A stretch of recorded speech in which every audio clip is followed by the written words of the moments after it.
ಎಲ್ಲರಿಗೂ ಬೆಳಗಿನ ಶುಭೋದಯ. ಸೆಕೆಂಡ್ ಇಯರ್ ಅವ್ರಿಗೆ ವರ್ಕ್ಶಾಪ್ ಕ್ಯಾಲ್ಕುಲೇಷನ್ ಆ್ಯಂಡ್ ಸೈನ್ಸಲ್ಲಿ ಪ್ರಾಫಿಟ್ ಆ್ಯಂಡ್ ಲಾಸ್ ಚಾಪ್ಟರ್ ಮುಗ್ದಿತ್ತು. ಆದರೆ ಅದರಲ್ಲೇ ಇನ್ನೊಂದು ಸಬ್ ಚಾಪ್ಟರ್ ಥರ ಬರುತ್ತೆ. ಅದು ಯಾವುದು ಅಂದರೆ ಸಿಂಪಲ್ ಆ್ಯಂಡ್ ಕಾಂಪೌಂಡ್ ಇಂಟ್ರೆಸ್ಟ್ ಅಂತ. ಚಾಪ್ಟರ್ ಹೆಸರೇನು? ಸಿಂಪಲ್ ಆ್ಯಂಡ್ ಕಾಂಪೌಂಡ್ ಇಂಟ್ರೆಸ್ಟ್ ಅಂತ. ನೋಡಿ, ಸಿಂಪಲ್ ಆ್ಯಂಡ್ ಕಾಂಪೌಂಡ್ ಇಂಟ್ರೆಸ್ಟ್ ಅಂದರೆ ಕನ್ನಡದಲ್ಲಿ ಏನಂತಾರೆ ಗೊತ್ತಾ? ನೀವೆಲ್ಲರೂ ಕೇಳಿರ್ತೀರ. ಏನಂದ್ರೆ ಸಾಮಾನ್ಯವಾಗಿ ಸಿಂಪಲ್ ಇಂಟ್ರೆಸ್ಟ್ ನ ಸರಳ ಬಡ್ಡಿ ಅಂತ ಕರೀತಾರೆ. ಏನಂತ ಕರೀತಾರೆ? ಸಿಂಪಲ್ ಇಂಟ್ರೆಸ್ಟ್ ನ ಸರಳ ಬಡ್ಡಿ ಅಂತಾರೆ. ಕಾಂಪೌಂಡ್ ಇಂಟ್ರೆಸ್ಟ್ ನ ಏನಂತ ಕರೀತಾರೆ ಅಂದ್ರೆ ಚಕ್ರ ಬಡ್ಡಿ ಅಂತ ಕರೀತಾರೆ. ನೋಡಿ, ಸರಳ ಬಡ್ಡಿ, ಚಕ್ರ ಬಡ್ಡಿ, ಈ ಎರಡು ಅರ್ಥನ ತಿಳ್ಕೋಬೇಕು. ಇದ್ರ ಮೇಲೆ ನಿಮ್ಗೆ ಪ್ರಾಬ್ಲಮ್ಸ್ ಇರುತ್ತೆ. ನೋಡಿ, ಸಿಂಪಲ್ ಇಂಟ್ರೆಸ್ಟ್ ನ ಏನಂತ ಕರೀತಾರೆ ಕನ್ನಡದಲ್ಲಿ? ಸರಳ ಬಡ್ಡಿ ಅಂತ ಕರೀತಾರೆ. ಕಾಂಪೌಂಡ್ ಇಂಟ್ರೆಸ್ಟ್ ನ ಚಕ್ರ ಬಡ್ಡಿ ಅಂತ ಕರೀತಾರೆ.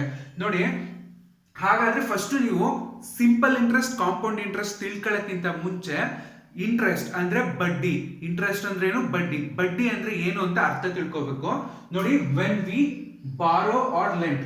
ಬಾರೋ ಅಥವಾ ಲೆಂಟ್ ಅಂದ್ರೆ ನಾವೇನಂತ ಕರಿತೀವಿ? ಸಾಲ ಅಂತ ಕರಿತೀವಿ. ಬಾರೋ ಅಥವಾ ಲೆಂಟ್ ಅಂದ್ರೆ ನಾವೇನಂತ ಕರಿತೀವಿ? ಸಾಲ ಅಂತ ಕರಿತೀವಿ. ನೋಡಿ, ಇಲ್ಲಿ ಬರೀತೀನಿ ನೋಡಿ. ಬಾರೋ ಅಥವಾ ಲೆಂಟ್ ನ ನಾವೇನಂತ ಕರಿತೀವಿ? ಸಾಲ ಅಂತ ಕರಿತೀವಿ. ಅವಾ ನೋಡಿ, ಇಲ್ಲಿ ನೋಡಿ, ಕೇಳಿಸ್ಕೊಳ್ಳಿ. ಹೆಂಗೆ ಬಾರೋ ಅಥವಾ ಲೆಂಟ್? ಬಾರೋ ಅಂದ್ರೆ ನಾವು ಒಬ್ರ ಹತ್ರ ಬಾರೋ ಮಾಡ್ತಿದೀವಿ ಅಂದ್ರೆ, ನಾನೀಗ ಸ್ಕೂಲಲ್ಲೋ ಅಥವಾ ಏನೋ ನಾನು ಅವನ ಹತ್ರ ಬುಕ್ ಬಾರೋ ಮಾಡ್ತಿದ್ದೀನಿ ಅಥವಾ ಪೆನ್ ಬಾರೋ ಮಾಡ್ತಿದ್ದೀನಿ, ಅವನ ಹತ್ರ ನಾನು ಸಾಲ ಇಸ್ಕೊತಾ ಇದ್ದೀನಿ ಅಂತ ಅರ್ಥ. ಆಯ್ತಾ? ಅದನ್ನ ನಾನು ಏನ್ ಮಾಡ್ತೀನಿ? ರಿಟರ್ನ್ ಮಾಡ್ತೀನಿ, ವಾಪಸ್ ಕೊಡ್ತೀನಿ. ನೋಡಿ, ಬಾರೋ ಅಥವಾ ಲೆಂಟ್ ಅಂದ್ರೆ ಏನಂತ ಕರಿತೀವಿ ಕನ್ನಡದಲ್ಲಿ? ಸಾಲ ಅಂತ ಕರಿತೀವಿ. ನೋಡಿ, when we borrow or lent money we pay or receive some additional amount in addition to original amount. ನಾನು ಇವಾಗ ರಾಮ ಅನ್ನೋನು ಗಿರಿ ಅನ್ನೋನ ಹತ್ರ 10 ರೂಪಾಯಿ ಸಾಲ ಇಸ್ಕೊತಿದ್ದಾನೆ ಅಂದಾಗ, ಅವನು ಆ 10 ರೂಪಾಯಿ ವಾಪಸ್ ಕೊಡೋದ್ರ ಜೊತೆಗೆ ಏನ್ ಮಾಡ್ತಾನೆ ಅಂದ್ರೆ ಇನ್ನೊಂದಷ್ಟು ಹಣನ ಸೇರಿಸ್ಕೊಡ್ತಾನೆ. ಆ ಹಣನ ಏನು? ಆ 10 ರೂಪಾಯಿಗೆ ಅವನು ಏನ್ ಕೊಡ್ತಿದ್ದಾನೆ? ಇಂಟ್ರೆಸ್ಟ್ ಕೊಡ್ತಿದ್ದಾನೆ, ಬಡ್ಡಿ ಕೊಡ್ತಿದ್ದಾನೆ. ನೋಡಿ, ಇಂಟ್ರೆಸ್ಟ್ ಅಲ್ಲಿ ಎರಡು ತರ, ಒಂದು ಸಿಂಪಲ್ ಇಂಟ್ರೆಸ್ಟ್, ಒಂದು ಕಾಂಪೌಂಡ್ ಇಂಟ್ರೆಸ್ಟ್. ಸಿಂಪಲ್ ಇಂಟ್ರೆಸ್ಟ್ ಅಂದ್ರೆ ಏನು ಅಂತ ಹೇಳ್ತೀನಿ, ಅರ್ಥ ಮಾಡ್ಕೊಳ್ಳಿ ಒಂದೇ ಲೈನ್ ಅಲ್ಲಿ. ನೀವು 1000 ರೂಪಾಯಿ ದುಡ್ಡನ್ನ ಬ್ಯಾಂಕ್ ಇಂದ ಸಾಲ ತಗೊಂಡಿರ್ತೀರ. ಆ 1000 ರೂಪಾಯಿಗೆ ನೀವು ಒಂದು ವರ್ಷಕ್ಕೆ 1% ಆಗೋ 1% ಆಗಿ ಬಡ್ಡಿ ಕಟ್ತೀರಾ ಪೂರ್ತಿ ವರ್ಷದ್ದು. ಆ ಬಡ್ಡಿ, ಬರೀ ಬಡ್ಡಿ 1000 ರೂಪಾಯಿಗೆ ಬಡ್ಡಿ ಕಟ್ತಿರಲ್ಲ, ಅದನ್ನ ಸಿಂಪಲ್ ಇಂಟ್ರೆಸ್ಟ್ ಅಂತ ಕರಿತೀರಾ. ಕಾಂಪೌಂಡ್ ಇಂಟ್ರೆಸ್ಟ್ ಅಂದ್ರೆ ಏನು ಅಂದ್ರೆ, ನೀವು 1000 ರೂಪಾಯಿ ಸಾಲಕ್ಕೆ ಎಷ್ಟು ಬಡ್ಡಿ ಕಟ್ತೀರಾ, ಆ ಬಡ್ಡಿಗೂ ಬಡ್ಡಿ ಕಟ್ತಿರಲ್ಲ, ಅದನ್ನ ನಾವೇನಂತ ಕರಿತೀವಿ? ಕಾಂಪೌಂಡ್ ಇಂಟ್ರೆಸ್ಟ್ ಅಂದ್ರೆ ಚಕ್ರ ಬಡ್ಡಿ. ಬಡ್ಡಿ ಮೇಲೆ ಬರುವಂತಹ ಬಡ್ಡಿನ ನಾವೇನ್ ಮಾಡ್ಬೇಕು? ಕಟ್ಟಬೇಕು. ಅದನ್ನ ಚಕ್ರ ಅಂತ ನೋಡಿ, ಅಲ್ಲೇ ಹೇಳ್ತಾರೆ ಚಕ್ರ ಬಡ್ಡಿ. ಚಕ್ರ ಬಡ್ಡಿ ಅಂದ್ರೆ ಏನು ಅಂದ್ರೆ, ನಾನೀಗ 10,000 ರೂಪಾಯಿ ಸಾಲ ತಗೊಂಡಿದ್ದೀನಿ. ಆಯ್ತಾ? 10,000 ರೂಪಾಯಿ ನೋಡಿ, ಇಲ್ಲಿ ಹೇಳ್ತೀನಿ ನೋಡಿ, ನಾನು 10,000 ರೂಪಾಯಿನ ಬ್ಯಾಂಕ್ ಇಂದ ಲೋನ್ ತಗೋತಾ ಇದ್ದೀನಿ. ಆಯ್ತಾ? ಇದಕ್ಕೆ ಎಷ್ಟು ಪರ್ಸೆಂಟ್? 10% ನಾನು ಬಡ್ಡಿ ಕಟ್ತಿದ್ದೀನಿ. ಅಂದ್ರೆ 10,000 ರೂಪಾಯಿಗೆ ವರ್ಷಕ್ಕೆ ನಾನು 1,000 ರೂಪಾಯಿ ಏನ್ ಮಾಡ್ತಿದ್ದೀನಿ? ಬಡ್ಡಿ ಕಟ್ತಾ ಇದ್ದೀನಿ. ಆಯ್ತಾ? ಇದನ್ನ ಬರೀ ವರ್ಷಕ್ಕೆ ನಾನು ಏನ್ ಮಾಡ್ತಿದ್ದೀನಿ? ಸಿಂಪಲ್ ಇಂಟ್ರೆಸ್ಟ್ ಅಂದ್ರೆ ಸರಳ ಬಡ್ಡಿ. ನಾನು 10,000 ರೂಪಾಯಿ ಬ್ಯಾಂಕ್ ಅಲ್ಲಿ ಲೋನ್ ತಗೊಂಡಿದ್ದೀನಿ. ಎಷ್ಟು ಪರ್ಸೆಂಟ್ಗೆ ಅಂದ್ರೆ 10% ಇಂಟ್ರೆಸ್ಟ್ಗೆ. ಆ 10% ಇಂಟ್ರೆಸ್ಟ್ಗೆ ವರ್ಷಕ್ಕೆ ನಾನು ಎಷ್ಟು ಬಡ್ಡಿ ಕಟ್ತಾ ಇದ್ದೀನಿ? ನಾನು 1,000 ರೂಪಾಯಿ ಬಡ್ಡಿ ಕಟ್ತಾ ಇದ್ದೀನಿ. ಸರಿನಾ? ಈಗ ನೋಡಿ, ಇದು ಸಿಂಪಲ್ ಇಂಟ್ರೆಸ್ಟ್ಗೆ ಎಕ್ಸಾಂಪಲ್ ಆಯ್ತು. ಕಾಂಪೌಂಡ್ ಇಂಟ್ರೆಸ್ಟ್ ಅಂದ್ರೆ ಏನ್ ಗೊತ್ತಾ? ನಾನು 10,000 ರೂಪಾಯಿ ಬ್ಯಾಂಕ್ ಇಂದ ಲೋನ್ ತಗೊಂಡಿದ್ದೀನಿ. ಲೋನ್ ತಗೊಂಡು ನಾನು ಏನ್ ಮಾಡ್ತಿದ್ದೀನಿ? 10%ಗೆ ವರ್ಷಕ್ಕೆ ಎಷ್ಟು ಬೀಳ್ತು? 1,000 ರೂಪಾಯಿ ಅಷ್ಟು ಬಡ್ಡಿ ಬೀಳ್ತು. ಆ 1,000 ರೂಪಾಯಿಗೂ ನಾನು ಮತ್ತೆ ಬಡ್ಡಿ ಕಟ್ತೀನಲ್ಲ, ಅದನ್ನೇ ನಾನು ಏನಂತ ಕರಿತೀನಿ? ಚಕ್ರ ಬಡ್ಡಿ ಅಂತ ಕರಿತೀವಿ. ಅಸಲು ಬಡ್ಡಿ, ಈ ಎರಡರ ಮೇಲೂ ಬಡ್ಡಿ ಕಟ್ತೀವಲ್ಲ, ಅದನ್ನ ನಾವು ಚಕ್ರ ಬಡ್ಡಿ ಅಂತ ಕರಿತೀವಿ. ನೋಡಿ, ಇಂಟ್ರೆಸ್ಟ್ ಅಂದ್ರೆ ಬಡ್ಡಿ. ಬಡ್ಡಿ ಅಂದ್ರೆ ಏನು ನೋಡಿ? ಇಂಟ್ರೆಸ್ಟ್ ಅಂದ್ರೆ ಏನಂತ ಕರಿತೀವಿ ಕನ್ನಡದಲ್ಲಿ? ಬಡ್ಡಿ ಅಂತ ಕರಿತೀವಿ. ಆಯ್ತಾ?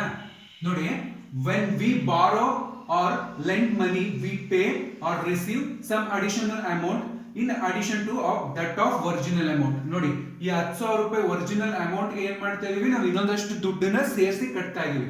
ಇದನ್ನೇ ನಾವೇನಂತ ಕರಿತೀವಿ? ಇಂಟ್ರೆಸ್ಟ್ ಅಂತ ಕರಿತೀವಿ. This additional amount that we receive is termed as interest. ನೋಡಿ, ಅಕಸ್ಮಾತ್ ಈಗ ಸಾಲ ತಗೊಳ್ಳೋದ್ ಬದಲು ನಾನೇ ಬ್ಯಾಂಕ್ಗೆ ದುಡ್ಡನ್ನ ಡೆಪಾಸಿಟ್ ಮಾಡ್ತಿದ್ದೀನಿ. ನಾನು ಬ್ಯಾಂಕಲ್ಲಿ 1,00,000 ರೂಪಾಯಿ ದುಡ್ಡು ಇಡ್ತಾ ಇದ್ದೀನಿ. ನನಗೆ 1%ಗೋ 2%ಗೋ ಬ್ಯಾಂಕ್ ಅವ್ರು ಇಂಟ್ರೆಸ್ಟ್ ಕೊಡ್ತಾ ಇರ್ತಾರೆ. ಆಯ್ತಾ? ರಿಸೀವ್ ಮಾಡ್ಕೊತಾ ಇದೀವಿ. ಇಂಟ್ರೆಸ್ಟ್ ಅಂದ್ರೆ ನನ್ಗಲ್ಲಿ ಆ ದುಡ್ಡು ಮೇಲೆ ಏನ್ ಕೊಡ್ತಾರೆ? ಆ ಮೊತ್ತದ ಮೇಲೆ ನಾನು ಇಟ್ಟಿರೋ 1,00,000 ರೂಪಾಯಿ ಡೆಪಾಸಿಟ್ ಮೇಲೆ ಏನ್ ಮಾಡ್ತವ್ರೆ? ತಿಂಗಳಿಗೋ 3 ತಿಂಗಳಿಗೋ ಒಂದ್ಸತಿ ಅವ್ರು ಏನ್ ಮಾಡ್ತಾರೆ? ಬಡ್ಡಿನ ನನಗೆ ಇಂಟ್ರೆಸ್ಟ್ ಅದನ್ನ ನನ್ನ ಅಕೌಂಟ್ಗೆ ಜಮೆ ಮಾಡ್ತಾರೆ. ಸೊ ಇದನ್ನ ನಾವೇನಂತ ಕರಿತೀವಿ? ಇಂಟ್ರೆಸ್ಟ್ ಅಂತ ಕರಿತೀವಿ. ಇಂಟ್ರೆಸ್ಟ್ ಯಾವಾಗ್ಲೂ ಯಾವ ಲೆಟರ್ ಇಂದ ಡಿನೋಟ್ ಮಾಡ್ತೀವಿ ಅಂದ್ರೆ, it is denoted as I. Interest ಅಂದ್ರೆ ಹೇಳಿ ಬಡ್ಡಿ ಅಂತ ಅರ್ಥ. ಆ ಬಡ್ಡಿನ ಯಾವ್ದ್ರಲ್ಲಿ ಡಿನೋಟ್ ಮಾಡ್ತೀವಿ ಅಂದ್ರೆ ನಾವು ಡಿನೋಟೆಡ್ ಬೈ ಲೆಟರ್ ಐ. ನೋಡಿ, money can be borrowed or lend deposited in banks to get interest. ನಾವು ದುಡ್ಡನ್ನ ಸಾಲ ತಗೋಬಹುದು ಅಥವಾ ನಾವೇ ನಮ್ಮ ಹತ್ರ ದುಡ್ಡು ಜಾಸ್ತಿ ಇದ್ದಾಗ ಏನ್ ಮಾಡ್ಬೋದು, ಬ್ಯಾಂಕಲ್ಲಿ ಡೆಪಾಸಿಟ್ ಇಡ್ಬೋದು.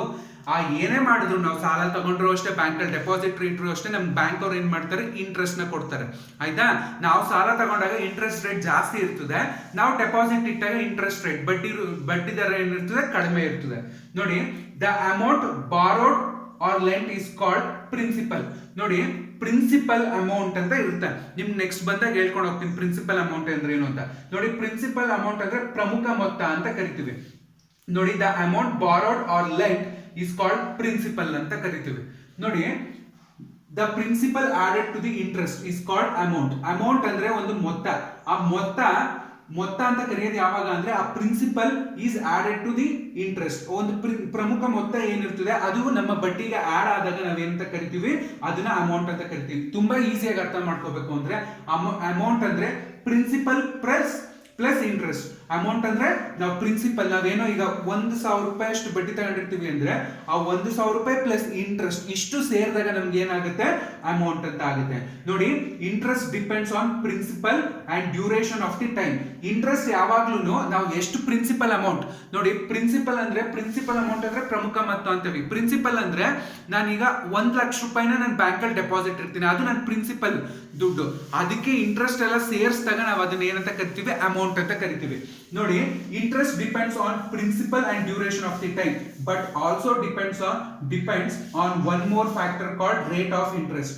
ನೋಡಿ, ಇಷ್ಟೆಲ್ಲ ಅಲ್ದೇನೆ ನೋಡಿ, ಕೆಲವು ಬ್ಯಾಂಕ್ ಅಲ್ಲೇ ಕಾಂಪಿಟೇಷನ್ ಇರ್ತದೆ. ಕೆಲವು ಸಹಕಾರಿ ಬ್ಯಾಂಕ್ಗಳು ಇರ್ಬೋದು, ಅಥವಾ ಅಂದ್ರೆ ಸಹಕಾರಿ ಬ್ಯಾಂಕ್ಗಳಿಗೆ ಕೋಆಪರೇಟಿವ್ ಬ್ಯಾಂಕ್ಸ್ ಅಂತ ಕರಿತೀವಿ, ಅಥವಾ ರಾಷ್ಟ್ರೀಕೃತ ಬ್ಯಾಂಕ್ ಇರ್ಬೋದು, ಸೆಂಟ್ರಲೈಸ್ಡ್ ಬ್ಯಾಂಕ್ ಇರ್ಬೋದು. ಅದಾದ್ಮೇಲೆ ನೋಡಿ, ಪ್ರೈವೇಟ್ ಬ್ಯಾಂಕ್ಗಳು ಇರ್ಬೋದು. ಪ್ರೈವೇಟ್ ಬ್ಯಾಂಕ್ ಅಲ್ಲೆಲ್ಲ ಏನು, ಬಡ್ಡಿ ಜಾಸ್ತಿ ಅಂದ್ರೆ ರೇಟ್ ಆಫ್ ಇಂಟ್ರೆಸ್ಟ್ ಜಾಸ್ತಿ ಇರ್ತದೆ. ಏನಕ್ಕೆ ಜಾಸ್ತಿ ಕೊಡ್ತಾರೆ ಅಂದ್ರೆ ಹೆಚ್ಚು ಜನಗಳನ್ನ ಅಟ್ರಾಕ್ಟ್ ಮಾಡ್ಕೊಳ್ಳಿ, ಜನಗಳು ಬಂದು ಡೆಪಾಸಿಟ್ ಇಡ್ಲಿ ಅನ್ನೋದಕ್ಕೋಸ್ಕರ ಏನ್ ಮಾಡಿರ್ತಾರೆ, 1%, 0.5% ಇಂಟ್ರೆಸ್ಟ್ ಇರುತ್ತೆ. ಪೋಸ್ಟ್ ಆಫೀಸ್ಗಳಲ್ಲೆಲ್ಲ ಸಾಮಾನ್ಯವಾಗಿ ಸೀನಿಯರ್ ಸಿಟಿಸನ್ಸ್ ಗಳಿಗೆ ಅಂದ್ರೆ ಹಿರಿಯ ನಾಗರಿಕರಿಗೆ ಪೋಸ್ಟ್ ಆಫೀಸ್ಗಳಲ್ಲೆಲ್ಲ ಬ್ಯಾಂಕ್ ಇಂದ 1% ಜಾಸ್ತಿ ಇರುತ್ತೆ. ಏನಕ್ಕೆ ನೋಡಿ, ಯಾವಾಗ್ಲೂ ಅಮೌಂಟ್ ನ ನಾವು ಡೆಪಾಸಿಟ್ ಮಾಡಿದಾಗ ಎಲ್ಲಿ ಮಾಡಬೇಕು ಅಂದ್ರೆ ಒಂದು ನ್ಯಾಷನಲೈಸ್ಡ್ ಬ್ಯಾಂಕ್, ರಾಷ್ಟ್ರೀಕೃತ ಬ್ಯಾಂಕ್ ಇರಬೇಕು, ಅಥವಾ ಪೋಸ್ಟ್ ಆಫೀಸ್ ಅಥವಾ LIC ಈ ತರದ ಕಡೆಗೆ ನಾವು ನಮ್ಮ ಅಮೌಂಟ್ ನ, ನಮ್ಮ ದುಡ್ಡನ್ನ ನಾವೇನ್ ಮಾಡಿದ್ರೆ ಡೆಪಾಸಿಟ್ ಮಾಡಿದಾಗ ಆ ದುಡ್ಡಿಗೆ ಒಂದಷ್ಟು ಸೇಫ್ಟಿ ಇರ್ತದೆ. ನೋಡಿ, ಇಂಟ್ರೆಸ್ಟ್ ಅಂದ್ರೆ ಬಡ್ಡಿ ಯಾವಾಗ್ಲೂ ಯಾವ್ದಾದ್ರ ಮೇಲೆ ಡಿಪೆಂಡ್ ಆಗಿರುತ್ತೆ ಅಂದ್ರೆ ನಾವು ಇಟ್ಟಿರುವಂತ ಅಮೌಂಟ್ ಎಷ್ಟು ಮೊತ್ತ ಇಟ್ಟಿರ್ತೀವಿ ಅದು, ಡ್ಯೂರೇಷನ್ ಆಫ್ ಟೈಮ್ ಎಷ್ಟು ತಿಂಗಳು ಅಥವಾ ಎಷ್ಟು ವರ್ಷ ಇಟ್ಟಿರ್ತೀವಿ ಅದು. ಅದಲ್ದೇನೆ ಇವೆರಡು ಅಲ್ದೇನೆ ಇನ್ನೊಂದು ತುಂಬಾ ಇಂಪಾರ್ಟೆಂಟ್ ಅಂದ್ರೆ ಎಷ್ಟು ಪರ್ಸೆಂಟೇಜ್ ನಮ್ಗೆ ವಾರ್ಷಿಕವಾಗಿ ಬಡ್ಡಿ ಬರುತ್ತೆ ಅಂದ್ರೆ ರೇಟ್ ಆಫ್ ಇಂಟ್ರೆಸ್ಟ್. ಅದನ್ನ ಏನಂತ ಕರಿತೀವಿ ಕನ್ನಡದಲ್ಲಿ, ಬಡ್ಡಿ ದರ ಅಂತ ಕರಿತೀವಿ. ನೋಡಿ, ಇದು ನಿಮ್ಗೆ ಇದು ಪೂರ್ತಿ ನಿಮ್ಗೆ ಫ್ರೆಶ್ ಟಾಪಿಕ್, ಇದು ಹೊಸ ಟಾಪಿಕ್ ನಿಮ್ಗೆ. ಸೊ ಇದನ್ನ ಸ್ವಲ್ಪನೇ ಅರ್ಥ ಮಾಡ್ಕೊಳ್ಳಿ. ಫಸ್ಟ್ ಇವತ್ತು ಇಂಟ್ರೆಸ್ಟ್ ಅಂದ್ರೆ ಏನು ಅಂತ ಅರ್ಥ ಮಾಡ್ಕೊಳ್ಳಿ, ಅದಾದ್ಮೇಲೆ ರೇಟ್ ಆಫ್ ಇಂಟ್ರೆಸ್ಟ್ ಅಂದ್ರೆ ಏನು ಅಂತ, ಅದಾದ್ಮೇಲೆ ಅಮೌಂಟ್ ಅಂತ ಏನು ಅಂತ. ನೆಕ್ಸ್ಟ್ ಕ್ಲಾಸ್ ಅಲ್ಲಿ ಸಿಂಪಲ್ ಇಂಟ್ರೆಸ್ಟ್ ಅಂದ್ರೆ ಏನು, ಸಿಂಪಲ್ ಇಂಟ್ರೆಸ್ಟ್ ಗೆ ರಿಲೇಟೆಡ್ ಪ್ರಾಬ್ಲಮ್ಸ್ ಗಳಿರ್ಬೋದು, ಇದನ್ನೆಲ್ಲ ನೆಕ್ಸ್ಟ್ ಕ್ಲಾಸ್ ಅಲ್ಲಿ ಮಾಡಿಸ್ತೀನಿ. Thank you.